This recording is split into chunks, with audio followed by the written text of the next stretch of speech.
Assalamualaikum warahmatullahi wabarakatuh. Ya sahabat semuanya, welcome back to my YouTube Soleh Success Channel. Hari ini alhamdulillah kita akan ngobrol berbincang-bincang dengan satu orang yang memang luar biasa di Kota Medan khususnya ya. Nah, beliau ini orang yang bisa dibilang sangat sibuk. Tapi dengan kesibukannya alhamdulillah bisa menyempatkan waktu untuk kita bisa sharing bersama, dimana nanti kita akan bongkar tentang bagaimana kita bisa menjadi orang yang diterima dimanapun kita berada gitu. Jadi sebelum kita kenalin siapa beliau, jadi kalian subscribe dulu channel. Jadi biar ini video ini nanti bermanfaat, atau kalian ada pertanyaan atau apa, boleh kalian komentar di video ini. Jika kalian ada merasa ini memang benar-benar bermanfaat, maka kalian share ke teman-teman kalian semua. Oke, selamat menikmati.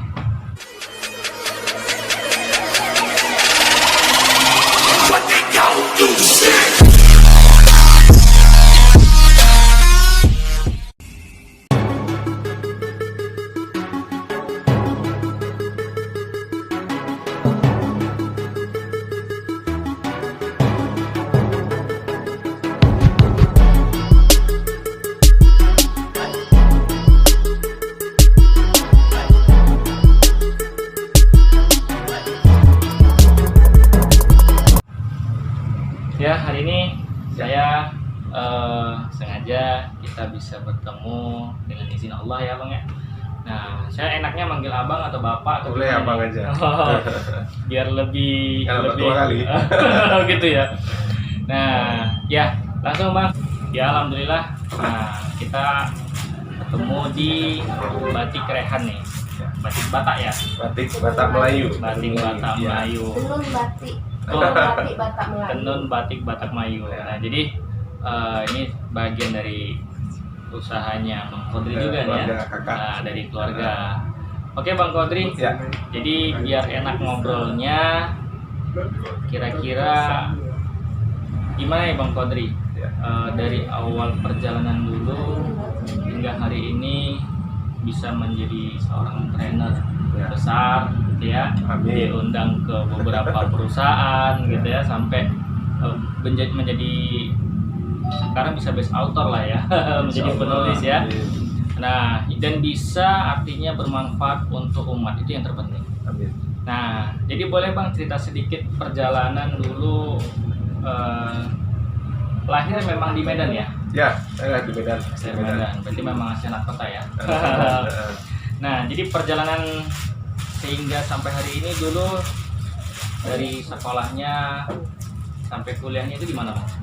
Oke, saya di SD-nya di Medan, di Gaperta, itu di Kapika. Ya. Kemudian tamat SD saya masuk ke pesantren Al Kausar di Medan juga, di Jalan Medan, Pelajar. Lalu itu sama sampai sanawiyah aja, cuma sampai kelas 3 SMP lah ya. Setelah itu saya lanjut SMA, saya ke Jogja. Saya merantau SMA di sana, kemudian saya kuliah juga di Jogja di UPN Veteran. Saya ambil ilmu internasional di sana. Kemudian setelah kuliah itu saya sempat kerja di Semarang, sempat kerja di Solo, sampai akhirnya tahun 2008 saya kembali lagi ke Medan. 2008. Ya. Ini perjalanannya luar biasa nih guys. Nah, jadi SMA sudah ke Jogja Bang ya? Ya, saya SMA di Jogja. Nah, itu ikut orang tua atau memang kemauan sendiri atau bagaimana? Ya, kemauan sendiri. Orang tua tetap masih di sini. Kebetulan waktu itu masih tamat dari pesantren gitu kan. Saya pengen, kok kayaknya kalau merantau tuh seru gitu. Karena kebetulan kan dari tamat SD itu udah masuk pesantren, udah merantau lah, walaupun masih di Medan-Medan juga gitu ya. Terus katanya kan dulu Jogja itu kota pendidikan gitu, jadi saya pengen tuh belajar di sana. Akhirnya tamat SMP, tamat pesantren itu, saya langsung ke Jogja, SMA-nya di sana. Itu tahun berapa Bang? Berapa ya? Tahun 96. Tahun 96 saya ke Jogja, benar. 96 sampai 99 saya SMA kan, 99 saya kuliah. Terus sampai saya sempat kerja di Solo, di Semarang, kemudian jualan jamu juga di Jogja. Penjualan jamu kita. Jamu juga ya. Ya, jualan jamu di Jogja baru 2008 karena orang tua minta untuk kembali ke Medan, akhirnya kita kembali ke Medan. Jadi pengalaman yang sangat berkesan ketika di Jogja itu apa, Bang? Banyak banget soalnya 13 tahun ya di Jogja. Bahkan mungkin dulu lebih lama di Jogjanya daripada di Medannya, karena di Medan kan cuma waktu masih masa anak-anak kan, SD sampai SMP aja. Terus SMA sampai Jogja itu sampai kerja itu di Jogja. Jadi pengalaman serunya pasti banyak. Nah, kalau pengalaman yang menyedihkan di sana apa, Bang? Itu kan pasti ngekos tuh ya, pasti ngekos jauh dari orang tua, gitu kan? Dengan komunikasi dulu yang terbatas gitu ya, tidak sebebas hari ini. Nah, itu bagaimana, Bang, menghadapi kehidupan di sana dulu? Ya biasa aja sih, seperti kayak teman-teman yang pada ngekos atau pada kuliah di Jogja ya. Tentunya keseruan-keseruannya itu juga banyak gitu. Suka dukanya pasti ada gitu. Yang saya paling ingat sih waktu itu malah justru setelah tamat kuliah ya. Karena kalau pas sekolah, pas kuliah ya namanya anak muda tuh happy aja. Mau ada duit nggak ada duit semuanya juga tetap happy gitu kan. Nah, tapi begitu tamat sekolah, tamat kuliah, nah ini kan sudah mulai tantangannya berbeda kan. Kita udah nggak dapat kiriman ini lagi, ya dari orang tua lagi, harus gimana caranya supaya bisa bertahan. Nah waktu itu tahun 2000, saya tamat 2003, 2004 awal, saya sempat kerja di Solo, Semarang, kemudian saya memutuskan untuk resign. Saya sempat memutuskan untuk resign dan saya kembali lagi ke Jogja. Nah disitulah saya jualan jamu. Ini ada pengalaman uniknya adalah waktu itu saya jualannya di depan Kopma UGM, Koperasi Mahasiswa UGM di emperannya itu. Nah, jadi kalau misalnya di UGM itu kalau hari Minggu itu kan ada Sunday morning, banyak lapak-lapak di sepanjang UGM dulunya seperti itu kan. Jadi kita rebutan tempat tuh. Nah pagi-pagi biasanya habis subuh itu sudah mulai berangkat dari kos-kosan. Nah suatu ketika saya sama teman satu kos saya bawa dagangan kita itu kan naik sepeda motor. Itu pagi-pagi, saya duduk di belakang, dia di depan, dia yang nyetir, dia naik motor itu dia yang boncengin. Nggak jauh, sudah jalan, motornya tiba-tiba mandet kayak gitu. Nah ternyata dicek, wah kehabisan bensin. Baru teman saya itu ingat, Mas, kamu bawa duit nggak? Kita nggak ada uang untuk beli bensin karena malamnya kita udah belanja bahan baku untuk bikin jamunya itu kan. Oh bentar ya, gitu. Waktu itu harga bensin tuh 4.500 kalau nggak salah itu. 4.500, kita periksa di tas, di dompet, semua itu uangnya ternyata cuma persis pas dapat 4.500. Jadi uang 1000-an sama uang 500 rupiah satu keping gitu. Karena saking senangnya dapat duit gitu kan, nggak jadi dorong motor gitu, bisa untuk biaya untuk beli bensin gitu. Ternyata uang yang 500 rupiahnya itu jatuhnya itu glinding gitu kan, karena dia uang koin gitu, uang logam. Glinding mau jatuh ke arah ke parit, selokan. Wah, saya kejar sambil bawa barang itu, terus saya injek, alhamdulillah nggak sempat masuk ke selokan itu kan. Saya bilang sama teman saya, wah Mas, untung nih nggak jadi, uangnya nggak jadi masuk selokan, kalau nggak kita nggak bisa beli bensin gitu. Wah, saking senangnya itu dia bilang, wah tenang aja, ini nanti bakal jadi kisah klasik untuk masa depan nih, dimana kita ngejar-ngejar uang.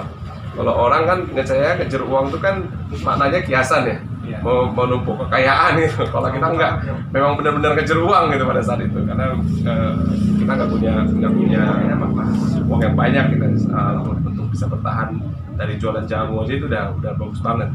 Tapi menariknya adalah ketika kita jualan jamu ini justru kita punya banyak sekali pengalaman luar biasa. Karena di situ kita bisa ketemu dengan orang-orang yang akhirnya menginspirasi kita. Nah, jadi ada kisahnya juga kenapa sampai hari ini saya di dunia training, kemudian saya suka untuk berbagi pengalaman, berbagi ilmu itu karena ada seorang tokoh yang saat itu saya jumpai ketika saya jual jamu. Jadi ini menarik nih guys. Jadi bagaimana ketika itu bisa bertahan hidup di negeri orang ya, di Jogja ya, tidak di kampung sendiri dengan keterbatasan finansial ya bang ya. Nah, tapi bisa bertahan hidup. Nah, cerita yang menariknya nih bang, kenapa sudah kerja memilih resign hanya dengan menjual jamu bang? Iya. Nah, ada beberapa mengatakan kan lebih enak apa namanya, hidup nyaman ya, Hmm. nyaman. Tapi ada beberapa sisi mengatakan lebih enak hidup dengan tantangan. Nah, kira-kira gimana nih Bang? Menurut Abang ini kenapa memilih resign dan memilih berwirausaha lah ya, menjadi seorang entrepreneur muda saat itu. Jualan jamu ya. Jualan jamu. Ya, awalnya nggak ada ya, biasa aja sih, nggak ada yang, karena sampai sekarang juga kita masih berusaha, masih Si jual jamu Bang. Kemarin waktu corona kayaknya jual jamu kayaknya bagus deh. Iya kan, gitu, jahe, lokowa, semuanya itu naik kan, semua Itu harga. jamu buat sendiri ya Bang? Jamunya buat sendiri. Jadi kalau dulu itu teman-teman di kos, kalau malam minggu biasanya mereka ngapelin pacarnya kan, malam minggu ngapelin pacarnya. Kalau saya malam minggu ngapelin simbah-simbah yang jual jamu di pasar. Jadi kita, karena dia jalannya kan malam tuh, pasarnya kan malam ya, yang jualan-jualan. Kita pasar di Juwangan itu. Kita Belanja ya? Ya belanja, terus kita bawa ke kos-kosan, kita cuci, kita kupas, kita tumbuk, kita rebus sendiri. Besok paginya kita buat untuk jualan. Gitu. Nah, jadi waktu itu kenapa? Ya saya waktu itu sudah bekerja. Kemudian saya memutuskan untuk resign karena mungkin memang orangnya nggak betah di depan ini aja ya. Karena waktu itu kebetulan kan saya di shipping, di ekspor itu kerjanya kan buat dokumen ya, buat dokumen untuk barang-barang yang mau diekspor ke luar negeri gitu. Jadi komunikasinya paling sama orang, komunikasinya via telepon, via email, jarang sekali ketemu dengan klien-klien langsung gitu. Paling kalau ketemu orang langsung itu ya ketemu dengan teman-teman yang ada di produksi. Jadi intensitas untuk ketemu orang tuh sedikit sekali. Sementara saya nih orangnya sukanya ngobrol, sukanya ketemu orang langsung kayak gitu. Jadi rasanya kok kayaknya saya lebih cocok kalau keluar. Nah, kalau kita jualan jamu kan kita di pinggir pasar tuh banyak ketemu orang, ganti-ganti orang, ngobrol-ngobrol. Nah, saya mungkin sesimpel itu sih alasannya kenapa saya resign. Selain itu juga waktu itu saya mulai sering baca-baca buku tentang entrepreneur, ikut komunitas-komunitas entrepreneur gitu ya. Jadi mindsetnya itu udah mulai terbentuk, bangun bahwa kita mungkin kalau dengan berbisnis, berusaha itu banyak hal yang bisa kita dapatkan, banyak pengalaman. Kemudian kita juga bisa walaupun kita punya satu orang teman yang bantuin kita, tapi kan berarti kita juga udah bantuin satu orang untuk bisa dapetin nafkah gitu. Terus ya lebih suka itu dengan ketemu dengan banyak orang. Itu yang buat saya akhirnya milih untuk resign gitu. Jadi ini teman-teman, meskipun pada saat itu bisa dibilang sudah luar biasa ya, masa itu kerja di perusahaan ekspor impor ya. Ya, kalau luar biasa atau enggak itu kan tergantung bagaimana kita mensyukuri apa yang ada aja. Benar. Nah, dalam kacamata kita mungkin melihat luar biasa nih di perusahaan besar gitu, dengan dalam skup ekspor impor, tapi memilih jadi tukang jamu gitu ya. Tapi dari tukang jamu ini ternyata itulah kalau kita berpikir bagaimana hidup kita ke depan itu tidak ada yang tak bisa melihat ya. Tidak tahu kita ke depan itu mau jadi seperti apa, mau jadi siapa gitu. Yang penting kita mau berkembang, mau belajar gitu Bang ya. Nah sampai akhirnya si tukang jamu itu menjadi seorang trainer. Karena hobinya ngobrol ya kan, tadinya ngobrolnya di emperan jualan jamu, terakhir ngobrolnya di atas panggung Bang ya. Nah jadi sampai menjadi seorang trainer itu boleh cerita Bang pengalamannya kita Bang?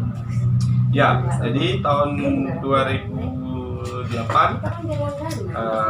saya diminta orang tua untuk pulang. Sebenarnya dari awal sejak tamat kuliah itu sudah diminta untuk pulang. Cuma ya anak muda itu kan kadang-kadang gengsi ya, sosok paten gitu ya. Orang muda bilang sosok paten. Jadi idealis gitu. Wah, aku mau sukses dulu, aku mau baru pulang. Berusaha dulu di sini baru pulang. Ternyata nggak sukses juga. Ya. Nggak mau pulang juga. Ya, karena mungkin tadi itu ya ridho orang tua itu kan mungkin ya orang tua nggak maksa sih, tapi kan mungkin punya. Kebetulan saya anak laki-laki sendiri, kakak saya perempuan, adik saya perempuan. Biasanya kalau perempuan itu kan ikut sama suaminya. Jadi kakak saya di Kalimantan, adik saya di Palembang. Waktu itu adik saya yang kecil belum menikah, dia di Tangerang gitu. Jadi orang tua saya cuma berdua di rumah. Mungkin karena orang tua rindu atau gimana gitu, pengen lah ada anaknya di rumah, apalagi saya laki-laki gitu. Nah akhirnya di tahun 2008 saya pikir ya aduh, kayaknya nih ada yang nggak ikhlas nih kayaknya kalau aku jauh-jauh gitu. Tahu udah usaha segala macam semua masih begitu aja. Akhirnya ya udah saya pulang, saya tinggalin pekerjaan dan bisnis nih ngomongnya ya, padahal cuma jualan jamu doang. itu saya pulang ke Medan tahun 2008. Pada saat itu kan sudah terlalu lama kan ninggalin Medan, jadi belum punya teman-teman lama itu udah nggak ada, paling temennya teman SD sama teman SMP kan. Akhirnya saya kontak lagi kawan-kawan SMP, kawan-kawan pesantren itu. Akhirnya kita ngumpul bareng, ketemu-ketemuan gitu, reunian, dan ketemu juga dengan teman-teman yang dulu kita nggak pernah ketemu, terutama kalau yang di pesantren kan yang cewek-cewek kan kita nggak pernah ketemu kan, ketemu lagi saya cuma sampai SMP. Jadi pas itu kita kumpul reuni dengan kawan-kawan yang lain, sampai akhirnya, nah di situ tuh saya ketemu dengan istri saya sekarang tuh, karena pas kita reunian. Dulu dia nggak pernah ketemu, ketemunya di situ. Jadi oh yaudah aku udah mau pulang nih, cuma niatnya mau pengen nikah gitu. Saya bilang saya tanya aja langsung. Ternyata pulangnya membawa jodoh.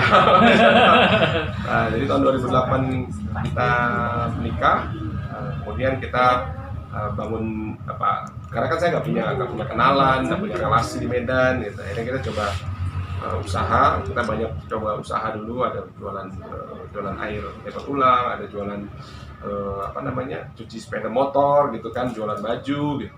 Nah, tapi ternyata gagal semua, bangkrut semua gitu. Akhirnya banyak masalah lah gitu kan, ada tekanan-tekanan secara psikologis, finansial dan segala macam yang mungkin kita jadinya stres malah. Nah, dalam kondisi yang saat itu saya itu lagi stres gitu, bingung nih, mau ngapain ini?